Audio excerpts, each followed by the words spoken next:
제3부 14. 14가 길어서 두 번으로 나누어 읽겠습니다. 14. 첫 번째 글입니다. 소년 코를레오네는 12살 나이 때도 진짜 사나이다웠다. 무호족처럼 생긴 이 아이는 피부가 검고 키는 작고 말랐다. 시칠리아의 코를레오네 마을에서 태어난 그의 본명은 비토 안돌리니였다. 그런데 아버지를 죽인 낯선 사람들이 아들마저 죽이려고 하자 어머니는 어린 아들을 미국으로 보내 친구 집에 맡겼다. 그리고 이 새로운 땅에서 그는 자신의 이름을 코를레오네로 바꾸었다. 고향에 대한 끈을 놓지 않기 위해서였다. 이것은 그의 평생 몇 번 안 되는 감상적인 결단 중의 하나였다. 세기가 바뀌는 시기, 시칠리아에서는 마피아가 로마의 공식적인 정부보다 권한이 더 큰 제2의 정부가 되었다. 비토 코를레오네의 아버지는 동네 사람과 싸움을 했는데 그 상대가 마피아를 찾아가 문제 해결을 의뢰했다.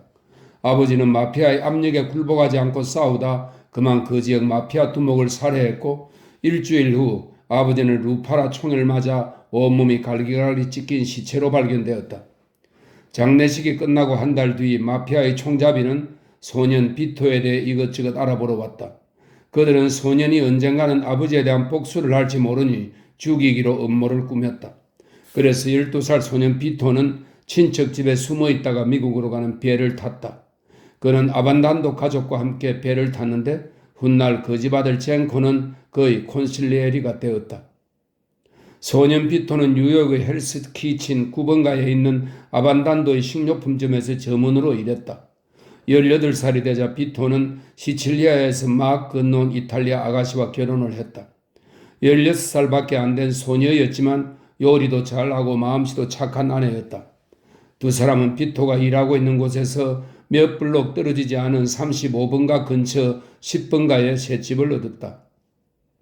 2년 뒤 장남 산티노가 태어났는데 비토의 친구들은 아기가 어찌나 아버지를 잘 따르는지 소니는 얘야, 아가 또는 자네와 같이 친근하게 부르는 호칭입니다. 소니라고 불렀다.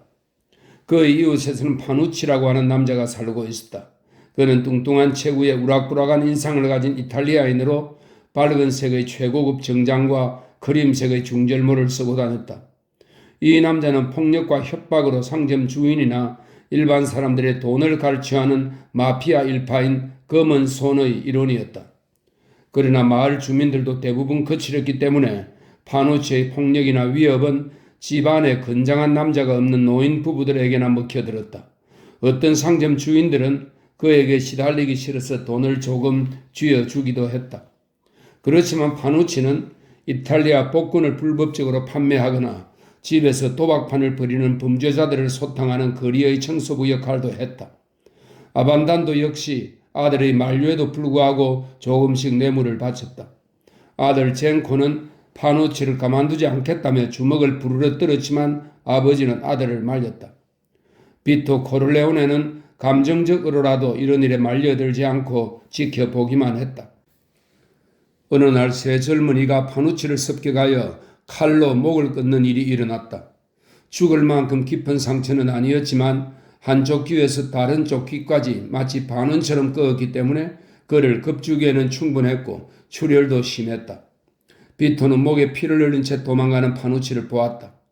양복에 수치스는 핏자국을 남기기 싫어 그림색 중절모를 턱에 대고 허겁지겁 도망가는 그의 모습을 비토는 오랫도록 잊지 못했다. 그러나 이 습격은 오히려 파누치에게 유리하게 돌아갔다.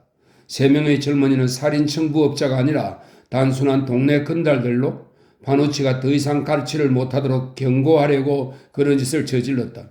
그런데 몇 주일 후 한 청년은 총에 맞아 죽고 나머지 2 청년의 가족들은 파누치에게 보복하지 않겠다는 약속을 받아내기 위해 보상금을 지급해야 했다. 그 후 파누치에게 바치야 하는 뇌물의 액수는 더욱 많아졌고 파누치는 그 구역 도박장의 동업자가 되었다. 비토 코를레오네는 이런 일이 남의 일처럼 생각되었기 때문에 곧 그 일을 잊었다. 1차 세계대전이 발발하여 수입 올리브유가 귀해지자 파누치는 아반단도의 식료품점에 올리브유를 비롯해 이탈리아산 살라미 소시지, 햄, 치즈 등을 공급해 주었고 약간의 투자까지 하게 되었다. 게다가 자기 조카까지 그 가게에 취직시키는 바람에 비토 코를레오네는 억울하게 일자리를 잃게 되었다. 이 무렵 둘째 프레데리코가 막 태어난 터라 비토 코를레오네는 네 식구를 먹여 살려야 할 처지였다. 그때까지 비토는 자신의 생각을 좀처럼 표현하지 않는 조용한 젊은이였다. 식료품점 주인의 아들이자 절친한 친구인 젠코 아반단도는 비토에게 미안해하며 아버지의 행동을 비난했다. 젠코는 수치심에 얼굴을 붉히며 비토에게 먹을 것에 대해 걱정하지 않게 해주겠다고 맹세를 했다. 즉, 젠코는 친구를 위해 식료품점에서 식품을 훔치려는 심산이었다. 그러나 비토는 아들이 아버지 가게를 터는 것은 수치스러운 짓이라며 단호하게 거절했다. 젊은 비토는 비열한 파누치에 대한 분노를 억누를 수가 없었다. 그렇지만 이런 분노를 드러내지 않고 때를 기다리기로 했다. 그는 몇 달간 철도 공사판에서 막노동을 했다. 그러나 종전 무렵에는 공사에 차질이 생겨 한 달에 며칠밖에 일을 하지 못했다. 게다가 공사판 감독은 대부분이 아일랜드인이나 미국인이었는데 일꾼에게 심한 욕설을 퍼부었다. 비토는 억양까지 완벽하지는 않더라도 영어를 곧잘 했지만 알아듣지 못하는 척 무심한 표정을 지으며 하루하루를 견디고 있었다. 어느 날 저녁 비토가 가족과 저녁 식사를 하고 있는데 창문 두드리는 소리가 들렸다. 구멍이 뚫린 환기구로 이어지는 옆집 창문에서 들리는 소리였다. 커튼을 열어보니 옆집에 사는 젊은 청년인 피터 클리멘자가 창문 밖으로 얼굴을 내밀고 있었다. 그는 흰 헝겊에 산 꾸러미를 불쑥 내밀었다. 이 봐요. 내가 말할 때까지 이것 좀 맡아줘요. 빨리. 클레멘자는 다급하게 말했다. 비토는 깊이 생각할 틈도 없이 환기구를 통해 그 꾸러미를 받아들었다. 클레멘자의 얼굴은 긴장되고 위급해 보였다. 그가 어떤 공경에 처해 있는 것 같아 비토는 본능적으로 도와주었다. 그런데 꾸러미를 부엌에 가져와 흰 헝겊을 펼쳐보니 권총 5자루가 들어있었다. 그는 얼른 도로 사서 침실 벽장에 넣고 기다렸다. 클레멘자는 경찰에 쫓기고 있었다. 그가 환기구를 통해 권총을 건네주었을 때 경찰들이 그의 집 현관문을 두드리고 있었던 게 분명했다. 비토는 이 일을 아무에게도 말하지 않았다. 물론 급에 질린 아내도 자기 남편이 감옥에 잡혀갈까봐 이웃 부인들과 수다를 떠는 중에도 감히 입을 열지 못했다. 이틀 뒤 다시 모습을 나타낸 피터 클레멘자는 비토에게 태연하게 제 물건 잘 갖고 있죠? 라고 물었다. 비토는 고개를 끄덕였다. 그는 별로 말을 만회하지 않는 성격이었다. 클레멘자는 비토의 집으로 성큼성큼 따라 들어와 비토가 주는 포도주를 받아 마셨다. 그동안 비토는 침실 벽장 속에서 꾸러미를 꺼내왔다. 퉁퉁하고 사람 좋아 보이는 클레멘자는 초조하게 비토를 기다리며 포도주를 마시고 있었다. 이 안에 뜬 거 봤어요? 비토는 무심하게 고개를 저었다. 나와 상관없는 것엔 관심 없소. 두 사람은 그날 저녁 내내 함께 포도주를 마셨다. 그들은 서로 통하는 데가 있었다. 클레멘자는 주로 이야기하는 쪽이고 비토 코를레오네는 이야기를 들어주었다. 그날 이후 그들은 마음을 터놓는 친구가 되었다. 며칠 뒤 클레멘자는 비토 코를레오네의 아내에게 거실에 깔 좋은 카펫이 필요하냐고 물어봤다. 그는 비토에게 카펫을 가지러 가자고 했다. 클레멘자는 2개의 대리석 기둥의 현관 계단 역시 흰 대리석으로 만든 한 주택으로 안내했다. 클레멘자가 열쇠로 문을 열고 두 사람은 호사스런 집 안으로 들어갔다. 저쪽으로 가서 카펫 많은 걸 도와주게. 붉은색의 고급 양모로 만든 카펫이었다. 비토 코를레오네는 클레멘자의 후한 인심에 놀랐다. 두 사람은 카펫을 만 뒤 각자 한쪽에 들었다.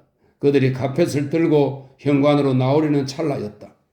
초인종이 울렸다. 클레멘자는 얼른 카펫을 내려놓고 창문으로 다가갔다. 그는 커튼을 약간 젖히고 밖을 내다보면서 우독 안에서 총을 꺼냈다. 비토 코를레오네는 순간 자기들이 낯선 사람의 집에서 카펫을 훔쳤다는 사실을 깨달았다. 초인종이 다시 한번 울렸다. 비토는 얼른 클레멘자 옆으로 다가가 나란히 섰다. 현관에 서 있는 사람은 사복 경찰이었다. 경찰은 마지막으로 초인종을 한 번 더 눌러보더니 어깨를 으쓱하고는 대리석 계단을 내려갔다. 클레멘자는 만족스러운 듯 걸걸한 목소리로 이봐 가자고 라고 말했다. 그가 다시 카펫의 한쪽을 들고 비토가 다른 한쪽을 들었다. 경찰이 모퉁이를 맞아 돌아가기도 전에 두 사람은 참나무로 만든 육중한 현관문을 열고 밖으로 나왔다. 30분 후에 그들은 비토 코르레오네의 아파트 거실에 카펫을 펼쳐놓고 거실 바닥 크기에 맞게 카펫을 잘라냈다. 남는 카펫은 침실에 깔았다. 클레멘자는 솜씨 좋은 일꾼이었다. 잘 맞지도 않는 갈로이로 설명이 있습니다. 사실 그는 뚱뚱해 보이지 않으려고 헐렁한 옷을 좋아했다. 잘 맞지도 않은 웃옷에 달린 커다란 주머니 속에는 카펫을 자르는 데 필요한 도구가 없는 것 없이 죄다 들어있었다. 시간이 흘렀지만 비토 코르레오네의 사정은 나아지지 않았다. 가족들이 아름다운 카펫만 뜯어먹고 있게 할 수는 없었다. 일을 하지 않으면 처자식이 굶어 죽을 게 뻔했다. 비토는 살 궁리를 하는 동안에는 젠코의 식료품에서 얻어다 먹을 수밖에 없었다. 그런데 어느 날 클레멘자와 한 동네에 사는 건달인 테시오가 그를 찾아왔다. 남에게 아쉬운 소리하지 않는 비토의 성격은 잘 알지만 워낙 절망적인 상태라 그냥 보고 있을 수만은 없었기 때문이다. 그들은 자기들과 함께 일하지 않겠느냐고 물었다. 31번가에 있는 공장에서 짐을 싣고 나오는 트럭 뒤를 쫓아가 실크 옷을 강탈하는 일이었다. 위험할 것은 없었다. 트럭 운전수들은 겁이 많아서 총만 보면 천사처럼 갓길에 트럭을 세운다. 그러면 그 트럭을 몰고 친구의 창고에 짐을 부려놓는다. 물건의 일부는 이탈리아인 도매상에 팔고 일부는 이탈리아인 거주지역, 브롱스의 아드 에비뉴, 멀베리 스트리트, 맨해튼의 첼시 구역, 그 이탈리아인 거주지역에서 방문 판매로 팔면 되는데 모두가 딸들에게 그런 좋은 옷을 입히지 못해 새일 할 때만 기다리는 가난한 이탈리아 가정이다. 그들은 이렇게 설명하며 운전수가 꼭 필요하다고 했다. 비토가 아반단도 식료품점에서 트럭으로 배달했던 사실을 알고 있었던 것이다. 1919년만 해도 자동차 운전수는 각광받는 직업이었다. 비토 코르레오네는 꺼림칙했지만 그들의 제의를 받아들이기로 했다. 다만 자기 몫으로 적어도 1,000달러는 챙겨야 한다는 조건을 내걸었다. 그러나 젊은 동료들은 그에게 정기적인 일이 아니기 때문에 성급하게 작물을 분배하는 것은 무모하다고 했다. 비토는 그들의 방식이 너무도 허술하게 보였지만 그들이 선량하고 인정 많은 친구들처럼 생각되었다. 덜덜한 피트 클레멘자도 마르고 우울해 보이는 테시오도 믿음직스러웠다. 일 자체는 별 어려움 없이 진행되었다. 첫날 비토 코르레오네는 두 동료가 총을 들고 운전수를 트럭에서 내리게 하는 동안 놀라서 바라보기만 했다. 두렵지는 않았지만 클레멘자와 테시오의 냉혹한 모습은 뜻밖이었다. 그들은 즐거운 마음일 리가 없는데도 운전수에게 착하게 굴면 너희 마누라에게 드레스 몇 벌 보내주겠다 라고 농담을 했다. 비토는 혼자서 드레스를 팔러 다니기 쑥스러워서 자기 몫의 작물은 작물 아비한테 넘겼고 자신은 700달러만 먹었다. 그러나 1919년만 해도 이 정도면 꽤 많은 돈이었다. 이튿날 비토 코르레오네는 거리에서 크림색 정장을 하고 흰색 중절모를 쓴 파누치를 만났다. 파누치는 야수 같은 얼굴에 이쪽 귀에서 턱 아래를 지나 저쪽 귀까지 둥글게 나 있는 흉터를 무엇으로도 가리지 않은 모습이었다. 짙고 검은 눈썹에 험상궂게 생긴 얼굴이지만 웃으니 묘하게도 친근하게 느껴졌다. 그는 투박한 시칠리아 억양으로 어이 젊은 친구라며 말을 걸어왔다. 요즘 벼락부자가 됐다더구먼. 너희 친구들도 말이야. 그런데 나에 대한 대접이 소홀하다고 생각지 않나? 이웃지간에 내 부리도 젖게 해줘야지. 그는 시칠리아의 마피아가 쓰는 말을 썼다. 이 말에서 부리는 카나리아 같은 작은 새의 주둥이를 의미했다. 파누치는 작물의 분배를 요구하는 거였다. 티토 코르레오네는 평소 습관대로 아무 대꾸도 하지 않았다. 그는 파누치의 말뜻을 즉시 알아차렸지만 그가 확실한 요구를 할 때까지 잠자코 있었다. 파누치는 올가미처럼 생긴 얼굴 상체가 팽팽하게 당겨지고 검니가 훤히 드러나도록 웃었다. 그는 더위를 식히려는 듯 손수건으로 얼굴을 문지르고 웃옷의 단추를 열었다. 그러나 실은 자루처럼 큰 바지의 허리춤에 꽂혀있는 권총을 보여주려는 것이었다. 그는 한숨을 내쉬며 말했다. 내게 500달러만 주게. 그런 모욕당한 걸 잊어버릴 테니 요즘 젊은 것들은 어른에 대한 예의를 모른단 말이야. 비토 코를레오네는 그를 보며 미소를 지었다. 비록 혈기왕성한 젊은이지만 그 미소는 파누치가 잠시 섬뜩하게 느낄 정도로 차가웠다. 파누치는 다시 말을 이었다. 그렇지 않으면 조만간 경찰이 자네를 만나러 갈 걸세. 그럼 자네 처와 아이들은 수치를 당하고 다시 궁핍하게 살게 되겠지. 아, 물론 내 뿌리를 조금만 적셔 준다면야 내 정보가 틀릴 수도 있지. 300달러면 되네. 단 나를 속이려 하면 안 되지. 처음으로 비토 코를레오네가 입을 열었다. 그의 음성은 침착했고 어떤 분노도 느낄 수 없었다. 젊은이가 윗사람에게 하듯이 정중한 말투였다. 저희 동료 둘이 제 몫의 돈을 갖고 있습니다. 그들에게 말해보겠습니다. 파누치는 안심하는 듯 했다. 자네 두 친구들에게도 같은 정도로 내 뿌리를 적셔달라고 전해주게나. 클레멘자와 나는 자주 거래를 했으니 알아들을 걸세.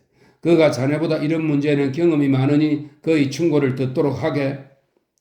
비토 코를레오네는 어깨를 으쓱하며 애써 주눅든 표정을 지었다. 저는 이런 일이 처음이라서요. 대부처럼 자상하게 설명해 주셔서 고맙습니다. 파누치는 흡족한 표정을 지었다. 자넨 훌륭한 젊은이군. 그는 이렇게 말하며 털투성이 손으로 비토의 손을 잡아채어 꽉 쥐었다. 어른을 존경할 줄 아는군. 다음부턴 내게 먼저 상의하게나. 알았지? 내가 자네를 도울 수 있을 걸세. 그 후 비토 코를레오네는 파누치에게 그처럼 완벽하게 자신을 감출 수 있었던 것은 다혈질의 아버지가 시칠리아 마피아에게 죽음을 당했던 기억 때문이라는 것을 깨달았다.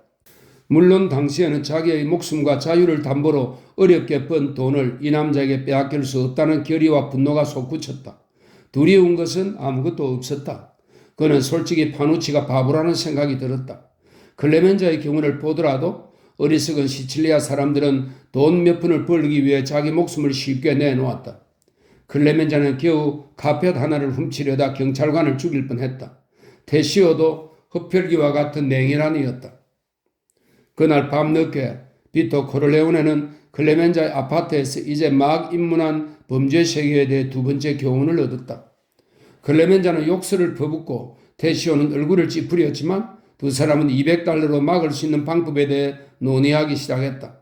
테시오는 그렇게 할 수 있을 거라고 생각했다. 그러자 클레멘자는 단호했다. 그 놈이 우리 물건을 산 의류 도매상을 통해 우리가 얼마나 해먹었는지 알아내는 게 틀림없어. 파누치는 300달러에서 한 푼도 깎지 않을 거야. 우린 줄 수밖에 없어. 비토는 속으로 놀랐지만 밖으로는 표현하지 않았다. 우리가 왜 그놈한테 갖다 바쳐야 하지? 그것도 우리 셋이. 우리는 그놈보다 힘도 세고 총도 가지고 있어. 왜 우리가 번 돈을 그에게 바쳐야 하냔 말이야? 클레멘자는 차근차근 설명하기 시작했다. 파누치에게는 정말 짐승 같은 친구들이 있어. 경찰과도 내통하고 있고 그놈이 우리 계획을 알려고 하는 건 경찰에게 우리에 대한 정보를 팔아넘기려는 것이네. 나중에 그걸로 떡을 보기도 하고 경찰은 그의 뒤를 봐주겠지. 이렇게 주고받는 거야. 게다가 그놈은 마란젤라에게서 이 지역 관할권을 받았다고? 마란젤라는 신문에 자주 오르내리는 악당으로 갈취, 도박, 무장강도 등을 전문으로 하는 범죄 조직의 두목이었다. 클레멘자는 그가 직접 만든 포도주를 내어봤다. 이어서 그의 아내는 살라미와 올리브, 이탈리아식 빵을 식탁에 차려놓고 집 앞에서 이웃 부인네들과 수다를 떨기 위해 의자를 가지고 나갔다. 그녀는 미국에 온 지 몇 년 안 되는 젊은 세대기라 아직 영어를 알아듣지 못했다. 비토 코를레오네는 두 친구와 앉아서 포도주를 마셨다. 그는 과거 그 어느 때에도 지금처럼 머리를 굴린 적이 없었다. 그는 자신이 지금 얼마나 냉철하게 생각하고 있는지 놀랍기만 했다. 그는 파우치에 관해 알고 있는 내용을 모두 떠올렸다. 목에 상처를 입은 뒤 턱 밑에 중절모를 대고 피를 뚝뚝 흘리며 도망가던 모습도 기억났다.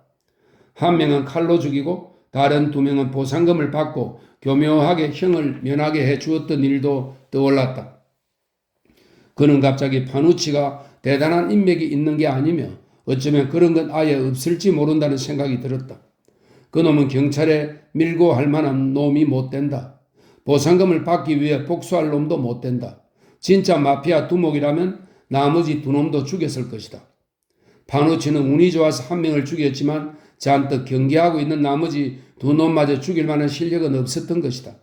그래서 마지못해 돈을 받는 척 했던 것이다. 그가 상점 주인과 도박장에서 돈을 뜯을 수 있는 것은 순전히 그 자신의 잔인함과 힘 덕분이었다. 비토 코를레오네가 알기에도 파누치에게 뇌물을 상납하지 않는 도박장이 한 곳이 있었다. 그렇다고 그곳 주인에게 어떤 사고가 일어났다는 말을 들은 적은 없었다. 그렇다. 파누치는 혼자다.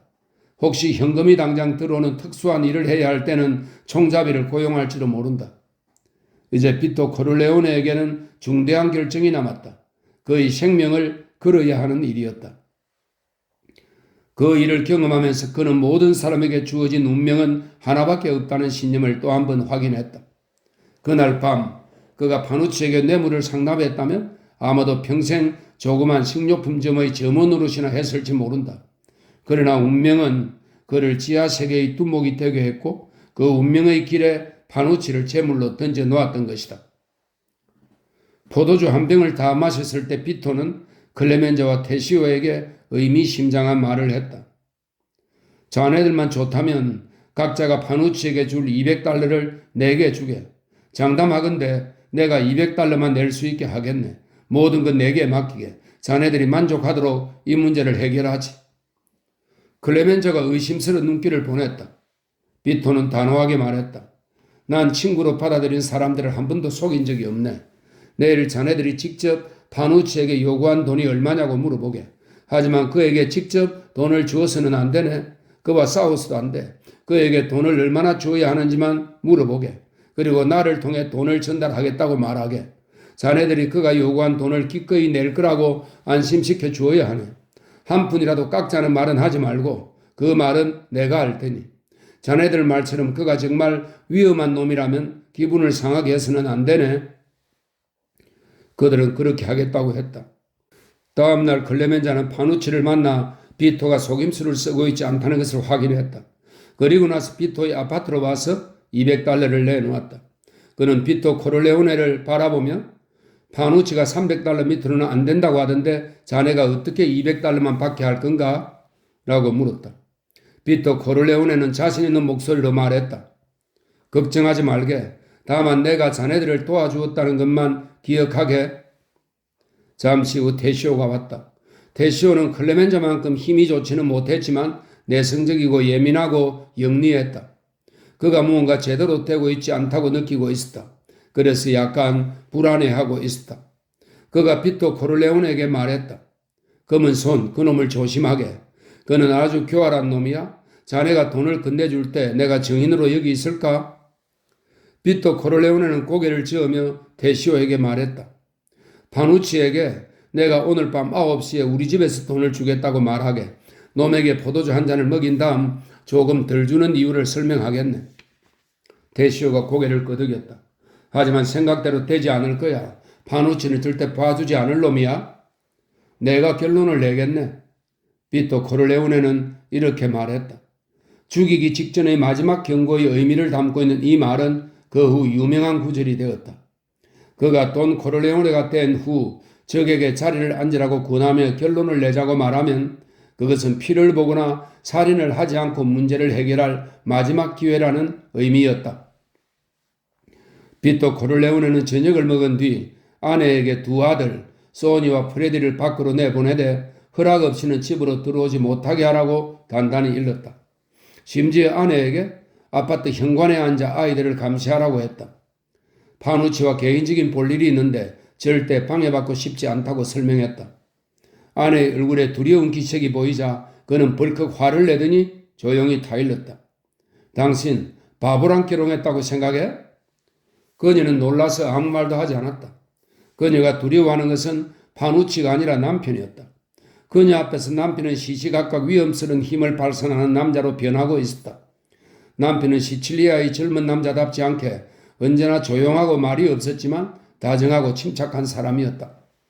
그녀가 보고 있는 것은 누구를 해롭게 하기 위한 것이 아니라 이제 막 자신의 운명을 시작한 젊은이가 스스로 보호하려고 발산한 보호색이었을 뿐이었다.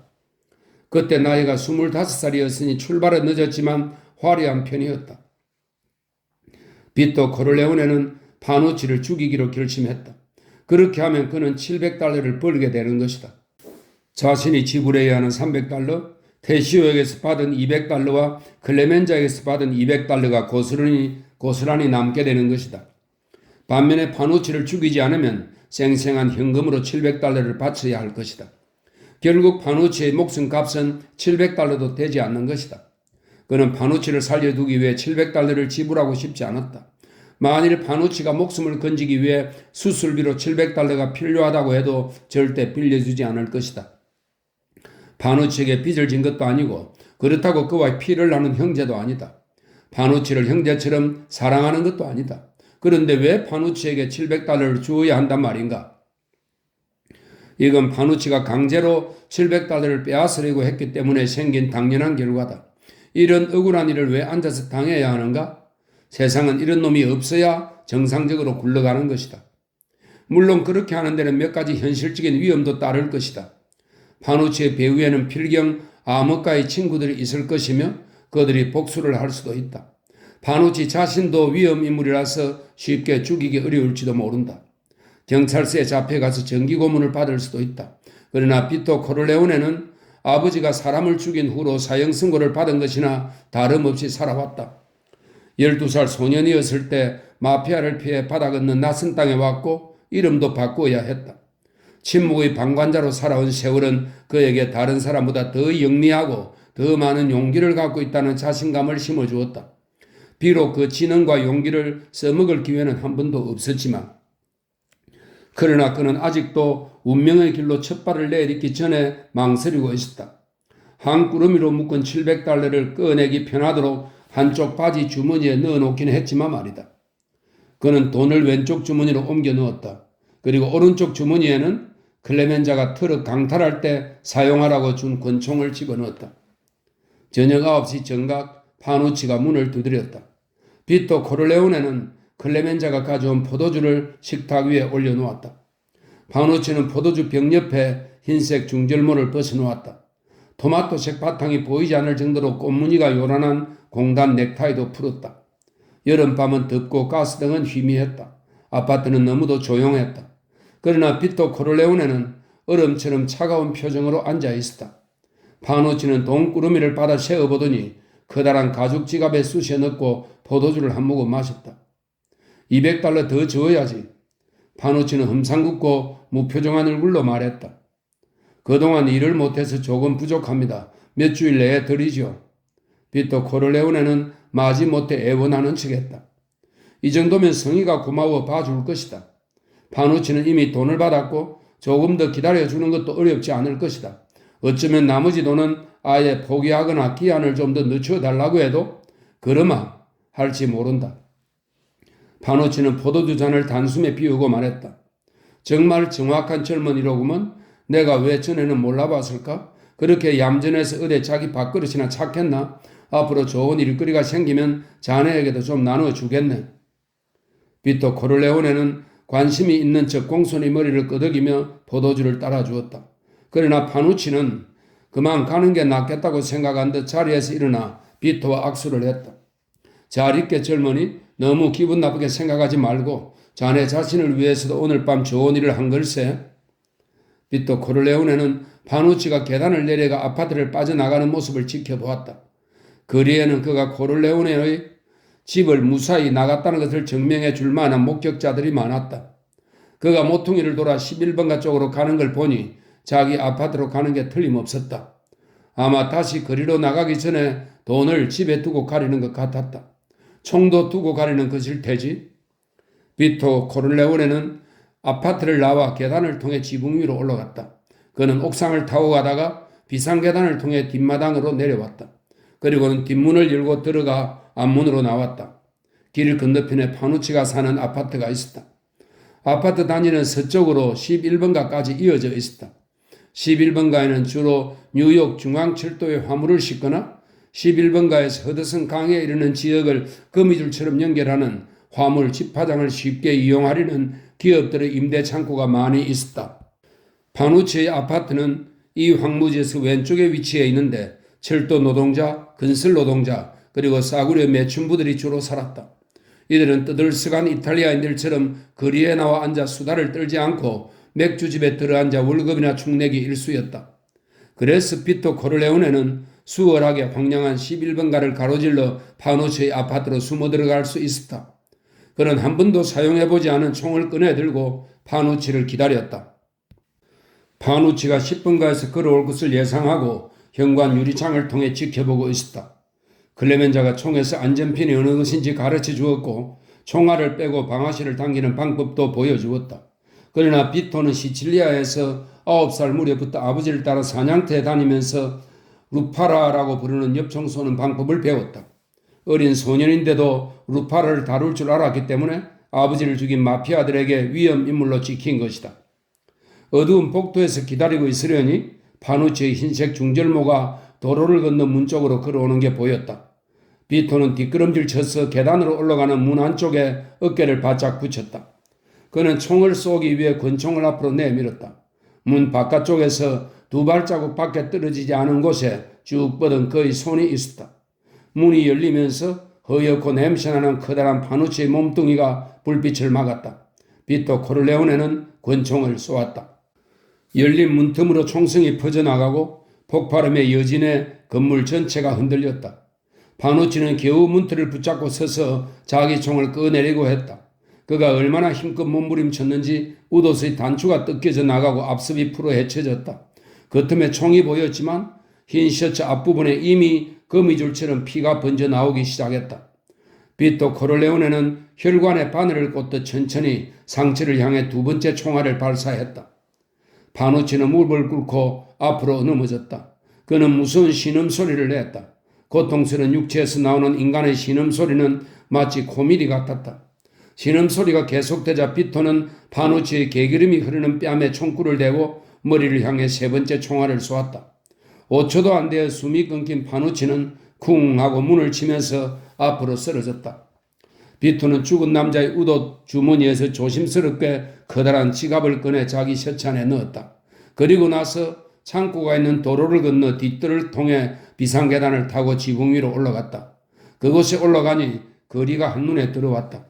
파누치의 시체는 아직 문가에 놓여져 있었고 다른 사람이 발견한 흔적은 보이지 않았다. 아파트의 창문 2개가 열리고 거기에서 사람들의 검은 머리가 보였지만 그에게 그들의 얼굴이 보이지 않으니 그들도 자신을 보지 못할 게 분명했다. 게다가 이런 사람들이 경찰에 신고할 리가 없었다. 파누치는 새벽, 아니 경찰이 순찰하다 발견할 때까지 그렇게 거기 누워 있을 것이다. 그 아파트에 사는 사람들은 경찰에게 의심을 받거나 질문을 받기 싫어서 일부러 신고하지 않을 것이다. 그들은 문을 걸어 잠그고 아무것도 못 들은 채 할 것이다. 서두르지 않아도 될 것 같았다. 비토는 지붕을 타고 자신의 아파트 위까지 온 다음 문을 열고 집 안으로 들어가 다시 문을 잠그었다. 그는 파누치의 지갑을 열어보았다. 그가 준 700달러 말고 1달러 몇 장과 5달러짜리 동전이 들어있었다. 또 한쪽에는 5달러짜리 금화가 들어있었다. 아마 행운을 비는 부적 같았다. 만일 파누치가 돈 많은 깽이었다면 이렇게 푼돈만 가지고 다니지는 않았을 것이다. 비토는 그에 대한 의혹이 조금은 풀어지는 것 같았다. 그는 지갑과 총을 없애야 한다고 생각했다. 지갑에 들어있는 금화는 그냥 놔두어야겠다고 생각했다. 그래서 다시 지붕 위로 올라가 몇 발자국 떨어진 곳에 있는 통풍구에 지갑을 던졌다. 그는 권총에서 총알을 빼고 총신을 지붕 위에 내리쳤다. 총신은 부서지지 않았다. 그는 총신을 잡고 이번에는 개무리판을 굴뚝에 내리쳤다. 개무리판이 2쪽으로 갈라지자 이것을 다시 내리쳤더니 총신과 방아쇠로 쪼개졌다. 그는 이것을 각각 통풍구에 집어던졌다. 그것들은 5층 아래 바닥으로 떨어지면서 아무런 소리도 내지 않았다. 쓰레기가 쌓여 푹신했기 때문이다. 아침이면 더 많은 쓰레기가 창문에서 쏟아져 내릴 것이다. 운이 좋으면 모든 것을 깜짝같이 덮어줄 것이다. 비토는 다시 자기 집으로 돌아갔다. 그는 약간 떨렸지만 온전히 통제할 수 있었다. 우선 피가 튀었을지 모르므로 옷을 벗어 아내가 빨래할 때 사용하는 금속 대야에 던져 넣었다. 그리고 잿물과 가루 비누를 물에 듬뿍 풀어 옷을 담근 뒤 금속 빨래판에 올려놓고 벅벅 비벼 빨았다. 이어 비누기가 남지 않도록 여러 번 헹군 다음 침실 구석에 널어놓은 다른 빨래들과 섞이도록 널었다. 그는 깨끗한 바지와 셔츠를 입고 집 앞에서 놀고 있는 아내와 아이들을 데리러 나갔다. 그러나 이렇게 용의 주도할 필요는 없었다. 새벽이나 시체를 발견한 경찰은 비토 코를레오네에게 한 번도 탐문하러 오지 않았다. 파누치가 자신의 집에 들렀던 날 밤 총에 맞아 죽었다는 사실을 어떻게 경찰이 모를 수 있을까 그는 놀라웠다. 자신은 파누치가 아무 일 없이 자신의 집을 나갔다는 것을 증명하기 위해 그토록 고심하지 않았던가. 나중에야 들은 말인데 경찰은 파누치가 살해된 사실을 알고 오히려 박수를 쳤으며 살인범을 찾으려고도 하지 않았다고 한다. 또 다른 갱단의 소행이라고 짐작하고 근처의 깡패나 살인 청부 전과가 있는 자들을 신문하는 데서 그쳤다. 그래서 비토는 한 번도 용의 선상에 오르지 않았던 것이다. 이렇게 해서 경찰의 의표는 찔렀지만 동업자들 문제는 또 달랐다. 피터 클레멘자와 테시오는 다음 주 또 다다음 주에도 그를 피하다 이튿날 아침 찾아왔다. 분명 존경을 표하기 위해 온 것이다. 비토 코를레오네는 그들을 반갑게 맞이하며 포도주를 내어왔다. 클레멘자가 먼저 입을 열었다. 요즘 아무도 구번가의 가게 주인들에게서 돈을 걷지 않는다더군. 근처의 도박장에서도 마찬가지고. 비토 코를레오네는 아무 말 없이 두 사람을 뚫어지게 쳐다보았다. 테시오가 말했다. 우리가 파누치의 고객들을 인수할까? 우리가 요구하면 돈을 줄 텐데. 비토 코를레오네는 어깨를 으쓱했다. 나보고 난 그런 일엔 관심 없네. 클레멘자가 소리내어 웃었다. 그는 젊어서 배가 나오기 전인데도 뚱뚱한 사람처럼 너틀 웃음을 지었다. 내가 트럭 사업할 때 쓰라고 준 권총 어떻게 됐나? 필요 없으면 다시 돌려주게. 그가 비토에게 말했다. 비토 코를레오네는 아주 천천히 주머니에서 지폐 뭉치를 꺼내더니 $10짜리 5장을 뺐다. 자, 여기 총값이네. 트럭 일을 한 뒤에 총을 버렸네. 그는 두 사람을 보면서 싱긋 웃었다. 그 미소가 어떤 효과를 주는지 그때는 비토 코를레오네도 잘 알지 못했다. 위협하려는 의도가 없는데도 어딘지 차가운 데가 있는 미소였다. 마치 자기는 그 일을 개인적인 장난거리처럼 생각하고 있다는 듯한 미소였다. 그러나 죽음을 초래한 일에 대해 미소를 짓고 그 장난이란 것이 결코 개인적인 일이 아니고 또 입은 웃고 있지만 눈은 웃지 않고 있었다. 차분하고 조용한 사람인 줄만 알았는데 갑자기 본색을 드러내서 두 사람은 무척 놀라고 있었다. 클레멘자가 고개를 저었다. 돈은 받고 싶지 않네. 비토는 돈을 주머니에 넣었다. 그리고 기다렸다. 그들은 서로에 대해 너무도 잘 알았다. 그들은 비토가 파누치를 죽였다는 사실도 알고 있었고 누구도 그 일에 대해서는 입 밖에 내지 않았지만 몇 주일 못 가 동네 사람들도 그 사실을 알게 되었다. 비토 코를레오네는 누구에게나 존경받는 사람 대접을 받았다. 그러나 비토는 파누치가 하던 일을 인계받을 마음은 없었다. 그 뒤에 일어난 일들은 어쩌면 당연한 결과였다. 어느 날 비토의 아내는 같은 아파트에 사는 과부를 데리고 왔다. 이탈리아 출신인 그 부인은 남에게 부탁을 할 줄 모르는 성격이었다. 그녀는 아버지 없는 아이들을 키우느라 뼈 빠지게 고생을 했다. 그런데 16살 난 아들인 일해서 번 돈을 봉투를 뜯지도 않고 어머니에게 바치는 착한 아들이었다. 의류공장에 다니는 17살 된 딸도 마찬가지였다. 밤이면 온 가족이 모여 앉아 얼마 안 되는 돈을 벌기 위해 봉투에 단추를 다는 일을 했다. 그 여인의 이름은 콜롬보 부인이었다. 비토 코를레오네의 아내가 말했다. 콜롬보 부인이 부탁이 있대요. 지금 무척 어려운 지경에 처했나 봐요. 비토 코를레오네는 돈을 꾸러왔을 거라고 생각하고 준비를 했다. 그러나 그게 아니었다. 그녀의 집에는 막내 아들이 좋아하는 개가 한 마리 있었다. 그런데 밤에 개가 짖는다는 주민들의 불평을 듣고 주인이 콜롬보 부인을 찾아와 개를 당장 없애버리라고 했다. 그녀는 그러겠다고 했지만 당장 개를 없애지 못했다. 그러자 주인은 속았다고 생각하고 당장 집을 비워달라고 했다. 그녀는 이번에는 꼭 개를 없애겠다고 약속했다. 그러나 집주인은 불같이 화를 내면서 이번에는 절대로 봐줄 수 없다고 했다. 만약 비워주지 않으면 경찰을 불러 쫓아내겠다고 했다. 콜롬보 부인이 하는 수 없이 롱아일랜드에 사는 친척 집에 개를 주려고 했더니 어린 아들이 울며 불며 떼를 썼다. 그래서 이제 거리에 나앉게 된 것이다. 비토 코를레오네는 부드럽게 물었다. 왜 내게 그런 부탁을 합니까? 콜롬보 부인은 그의 아내를 보며 고개를 끄덕였다. 부인이 선생님께 말씀드려 보라더군요. 그는 놀랐다. 아내는 한 번도 그가 파누치를 살해한 날 왜 옷을 빨아늘었는지 물어본 적이 없었다. 그에게 일도 하지 않는데 어디서 돈을 가져오는지 묻지도 않았다. 심지어 지금 그녀의 얼굴은 태연하기까지 했다. 비토는 콜롬보 부인에게 제가 돈을 좀 드릴 테니 이사를 하시죠. 그럼 되지 않습니까? 라고 말했다. 그러나 부인은 고개를 저으며 눈물을 흘렸다. 제 친구들은 모두 여기 살아요. 이탈리아에서 함께 자란 친구들이죠. 제가 어떻게 여기를 떠나 낯선 동네에서 살겠습니까? 제발 집주인에게 말씀드려서 여기에 그대로 살게 해주세요. 비토는 고개를 끄덕였다. 알겠습니다. 그럼 그렇게 해보겠습니다. 이사하실 필요는 없습니다. 제가 내일 아침 집주인에게 말해보겠습니다. 아내는 그를 보며 빙긋이 웃었다. 그는 못 본 척 했지만 기분이 좋았다. 콜롬보 부인은 그래도 못 믿어하며 집주인이 정말 그냥 살라고 할까요? 라고 물었다. 로베르토 씨 말인가요? 그가 놀란 목소리로 물었다. 아, 물론 그렇게 할 겁니다. 그는 마음씨가 좋은 사람입니다. 제가 전후 사정을 잘 설명하면 아주머니의 불행을 동정할 사람입니다. 더 이상 걱정하지 마세요. 아이들을 위해 아주머니 건강이나 잘 챙기세요. 집주인 로베르토는 자신이 세놓은 5채의 집을 점검하기 위해 매일 동네에 들렀다. 그는 배에서 막 내린 이탈리아 노동자들을 큰 회사에 팔아넘기는 인력 브로커였다. 그는 돈을 버는 족족 집을 한 채씩 사들였다. 이탈리아 북부 출신으로 교육을 좀 받았다고 시칠리아와 나폴리 출신의 문맹인 남부 이민자들을 멸시했다. 지방 곳곳에 벼룩 같은 해충이 우글거리고 환기통으로 쓰레기나 버리고 벽에 기어다니는 벼룩이나 쥐들도 손을 쳐들어 쫓지 않는 게으른 족속이라고 비난했다.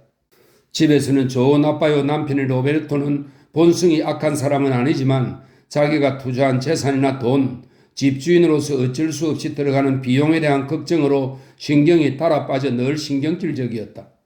비토 코르레오네가 거리에서 그를 붙잡고 부탁할 게 있다고 하니까 그는 무뚝뚝하게 대했다. 남부 출신 이민자들은 잘못 건드리면 칼로 찌른다고 생각했기 때문에 그는 상대가 아무리 얌전하게 생긴 젊은이라고 해도 무례하게 나오지는 않았다. 로베르토 씨, 남편도 없이 불쌍하게 사는 제 아내의 친구가 어떤 이유로 선생께서 집을 비워달라고 하셨다면서 제게 하소연을 해왔더군요. 매우 걱정이 많더군요. 돈도 없는 데다가 이곳이 아니면 고향 친구도 없습니다. 제가 선생께서 무언가 오해를 하셨을 것 같으니 잘 말씀드려 보겠다고 했습니다. 문제가 됐던 개는 없애버렸다고 하니 그냥 살게 해주시죠. 같은 이탈리아 출신으로 제가 부탁드립니다. 로베르토는 자기 앞에 서 있는 젊은 남자를 꼼꼼히 훑기 시작했다. 중간 정도의 체격이지만 다부지고 농사꾼 같아 보이지만 강도는 아니고 당당히 웃으면서 자신을 이탈리아인이라고 소개하는 비토를 보며 로베르토는 어깨를 으쓱했다. 이미 다른 사람에게 집을 세주었어. 더 높은 값에. 당신 친구 때문에 새로 들어올 사람을 실망시켜서는 안 되지 않습니까? 비토 코르레오네는 알겠다는 듯이 고개를 끄덕였다. 한 달에 얼마나 더 올렸습니까? 5달러. 실은 거짓말이었다. 철로변의 어둠침침한 방 4개짜리 아파트를 미망인에게 12달러에 세놓고 있었는데 새로운 입주자에게 그보다 더 많이 받을 수는 없는 것이다. 비토 코르레오네는 주머니에서 지폐 뭉치를 꺼내 10달러짜리 석장을 뺐다. 6개월치 인상금은 선불로 내겠습니다. 그 부인은 자존심이 강한 분이니 이 일은 비밀로 해주십시오. 6개월 뒤에 다시 봅시다. 물론 그 집에서 개를 키우게 해주셔야 합니다. 젠장, 니놈이 누군데 나한테 이래라 저래라 하는 거야? 말 조심하지 않으면 다시 시칠레아로 쫓겨날 줄 알아? 비토 코르레오네는 놀라서 손을 쳐들었다. 난 그저 부탁을 하는 거요. 누구든 친구에게 부탁할 때가 있지 않겠소? 사람 일은 아무도 모르지 않소. 자, 이 돈을 내 호의로 생각하고 받아두시오. 그리고 마음대로 결정하시오. 난 당신과 싸우고 싶지 않으니. 그는 로베르토의 손에 돈을 쥐어주었다. 이건 작은 내 성이요. 돈은 그냥 받고 다시 한번 더 생각해 주시오. 정 내일 아침이라도 돈을 돌려주고 싶다면 그렇게 하시고 당신이 굳이 부인을 내쫓고 싶다면 내가 어떻게 말리겠소? 어쨌든 당신 집인데. 그리고 집에서 개를 기르지 말라고 하는 것도 이해합니다. 나 역시 동물을 싫어하니까. 그는 로베르토의 어깨를 토닥거렸다. 이번 청은 꼭 들어주시오. 잊지 않겠습니다. 그리고 당신 친구들에게 나라는 사람에 대해 물어보시오. 은혜는 꼭 갚는 사람이라고 말할 테니. 로베르토는 이미 조금은 눈치채고 있었다. 그날 저녁 그는 비토 코를레오네에 대해 알아보았다. 그리고 다음날 아침까지 기다리지 않았다. 로베르토는 그날 밤 코를레오네의 집에 찾아왔다. 그는 밤늦게 방문해서 미안하다고 말하며 코를레오네 부인에게서 포도주도 한 잔 얻어먹었다. 그는 비토 코를레오네에게 자신이 큰 오해를 했다며 콜롬보 부인은 물론 계속해서 그 집에 살고 개도 키울 수 있게 될 거라고 말했다. 한술 더 떠 서로 없는 처지에 싼 임대료를 주고 살면서 개 짖는 소리를 불평하는 입주민들이 야속하다고 했다. 그는 돌아가는 길에 비토 코를레오네가 준 $30를 식탁 위에 올려놓으며 퍽 겸손한 태도로 말했다. 불쌍한 미망인을 도와주시는 따뜻한 마음씨가 저를 부끄럽게 하는군요. 저도 그런 크리스찬의 자비를 본받겠습니다. 집세는 전처럼 받기로 하겠습니다. 걱정했던 일들이 코미디처럼 결말이 났다. 비토는 포도주를 따라주고 케이크를 권했다. 그리고 악수를 청하면서 그의 너그러운 마음을 칭찬했다. 로베르토는 한숨을 내쉬며 비토 코를레오네 같은 친구를 알게 된 덕분에 자신의 인간에 대한 신뢰가 회복됐다고 말했다. 그 집을 나오며 두려움에 뼈가 젤리처럼 허물허물해진 로베르토는 택시를 타고 브롱스에 있는 집으로 와서 곧장 잠자리에 들었다. 그리고 사흘 동안 그 동네에는 얼씬도 하지 않았다. 비토 코를레오네는 어느덧 이 일대에서 존경받는 인물이 되었다. 사람들은 그가 시칠리아 마피아의 단원일 거라고 수군거렸다. 어느 날 도박장을 경영하는 남자가 자발적으로 그를 찾아와 우정의 징표로 매주 $20를 상납하겠다고 말했다. 그러면서 도박꾼들에게 그의 보호를 받는다는 것을 확인해 줄 수 있도록 매주 한두 번만 도박장을 방문해달라고 했다. 풋내기 깡패들 때문에 골치를 썩는 상점 주인들도 그를 찾아와 보호를 요청했다. 그는 승낙했고 그에 대한 대가를 받았다. 얼마 안 가 그는 일주일에 $100라는 엄청난 수입을 올리게 되었다. 그는 친구이자 동업자인 클레멘자와 테시오가 따로 요구하지 않았는데도 수입의 일부를 떼어주었다. 그리고 마침내 어린 시절 친구였던 젠코 아반단도와 올리브유 수입하는 일을 하기로 결정했다. 젠코는 이탈리아에서 올리브유를 적당한 가격에 들여와 자기 아버지의 창고에 저장했다. 클레멘자와 테시오는 판매를 담당했다. 그들은 맨하튼과 브루클린, 브롱스로 확장해 나가면서 이탈리아 식료품점마다 자신들의 젠코 프라 올리브유 설명입니다. 비토 코를레오네는 그의 이름을 따서 상표로 만들어야 한다는 것을 한사코 거절했다. 자신들의 젠코 프라 올리브유를 들여놓도록 설득했다. 물론 비토는 자금의 대부분을 투자한 회사 대표였다. 또 상점 주인들이 클레멘자나 테시오와 협상하기 싫어하는 경우에는 자신이 직접 영업에 나서기도 했다. 그럴 때면 타의 추종을 불허하는 자신의 설득력을 발휘했다.